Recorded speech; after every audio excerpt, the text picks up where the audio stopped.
시청자 여러분 안녕하십니까? VOA 뉴스입니다. 북한의 비핵화와 대북 제재 문제 등을 논의하는 미국과 한국의 실무협의체 회의가 워싱턴에서 열렸습니다. 폼페오 장관은 미국과 한국은 서로 다른 소리를 해서는 안 된다며 남북 교류 속도 조절과 행동전 협의를 강조했습니다. 조은정 기자가 보도합니다. 스티븐 비건 대북정책 특별대표와 이도훈 한국 외교부 한반도 평화교섭 본부장이 워싱턴 DC 국무부 청사에서 만났습니다. 양측은 완전한 비핵화와 한반도 평화, 유엔 안보리 제재 이행과 남북협력 문제 등을 논의했다고 국무부가 밝혔습니다. 앞서 브리핑에 직접 나선 폼페오 국무장관은 미국과 한국이 서로 다른 소리를 해서는 안 된다며 실무협의체를 통한 사전 협의를 강조했습니다. That we don't talk past each other, that we don't take an action or the South Koreans don't take an action that the other is unaware of or hasn't had a chance to comment on. 한국과 북한 간의 협력 진전 속도에 대한 지적도 나왔습니다. 북한의 비핵화보다 앞서서는 안 된다는 것입니다. Peace on the peninsula and the denuclearization of North Korea aren't lagging behind the increase in the amount of interrelationship between the two Koreas. We view them as tandem. As moving forward together, we view them as important parallel processes. 전문가들은 한국이 실무협의체를 통해 철도 도로 연결 사업 등 여러 남북 협력과 관련한 제재 예외를 인정받으려 한다며 제재 예외 역시 비핵화 진전 속도에 달려 있다고 지적했습니다. And if they have those steps forthcoming, I think you're going to see a more pliable White House. But without North Korea actually taking those steps, the United States is going to be very cantankerous when it comes to requests for helping the North Koreans. 미한 실무 협의체에는 미 재무부가 포함됐으며 남북 교류에 따른 대북 제재 위반 여부 등을 다룰 것으로 알려졌습니다. VOA 뉴스 조은정입니다. 미국 기업들이 북한의 강제 노동을 이용한 제품 생산에 연루되지 않도록 노력하고 있다고 국무부가 밝혔습니다.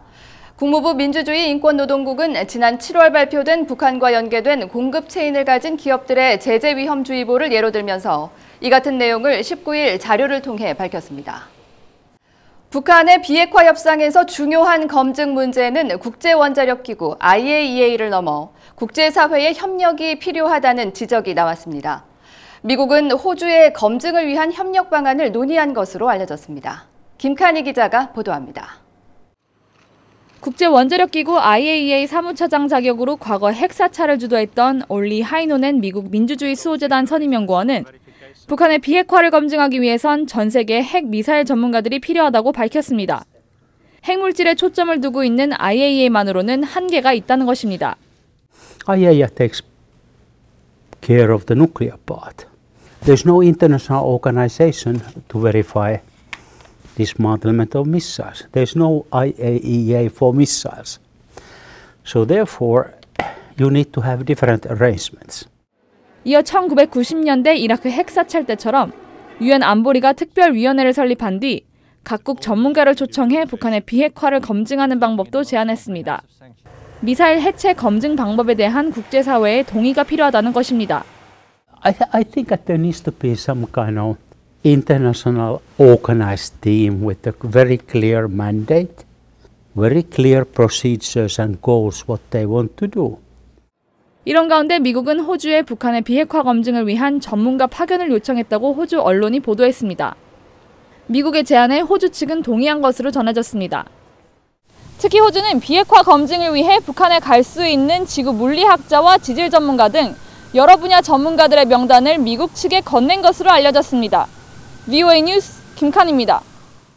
세계 화학무기 금지 협약의 집행기구인 화학무기 금지기구 OPCW가 네덜란드 헤이그에서 19일부터 이달 말까지 총회를 열어 화학무기 사용에 따른 책임 문제 등을 논의합니다.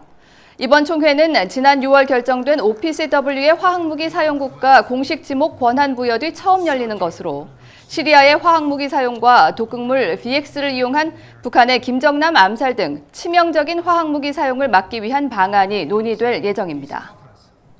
북한 요덕 수용소 출신 탈북민들이 북한 정치범 수용소의 실상을 알리면서 북한의 인권 개선을 위한 한국 정부의 역할을 촉구했습니다.